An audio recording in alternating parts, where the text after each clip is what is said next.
Connue pour ses paysages lunaires plus que pour ses forêts, l'Islande est le pays le moins boisé d'Europe. Des projets sont en cours pour reboiser l'île menacée par l'érosion. À Hafnarsandur, dans le sud-ouest du pays, 6000 hectares de sable noir et de basalte commencent à accueillir de jeunes arbres pour lutter contre les tempêtes et stimuler la biodiversité. C'est l'un des pires exemples d'érosion du sol en Islande à basse altitude. Ici, à Hafnarsandur, nous prévoyons un reboisement pour stabiliser le sol et protéger la ville voisine. Au IXe siècle, l'Islande était peuplée de bouleaux faisant rempart contre les tempêtes.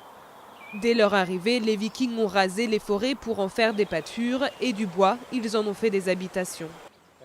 Mais depuis la seconde moitié du XXe siècle, les Islandais tentent d'inverser le cours des choses.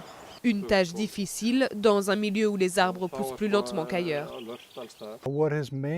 Ce qui a principalement nui à la croissance des forêts ici, ce sont les températures basses et la fraîcheur des étés.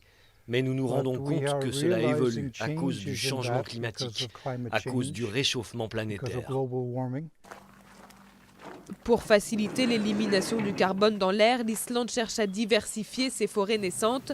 Des dizaines de pépinières comme celle-ci, à une centaine de kilomètres de la capitale Reykjavik, font pousser différentes variétés d'arbres. Jusqu'à 900 000 jeunes peupliers et pins y sont cultivés chaque année. Le pin et l'épicéa sont aussi issus de graines islandaises.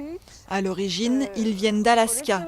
Mais nous avons maintenant des arbres de 30, 40, 50 ans, donnant des graines que nous collectons et que nous utilisons pour la production de plants.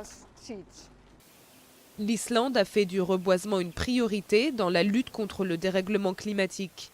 Elle veut réduire de 40% d'ici à 2030 ses émissions nettes de gaz à effet de serre pour respecter l'accord de Paris.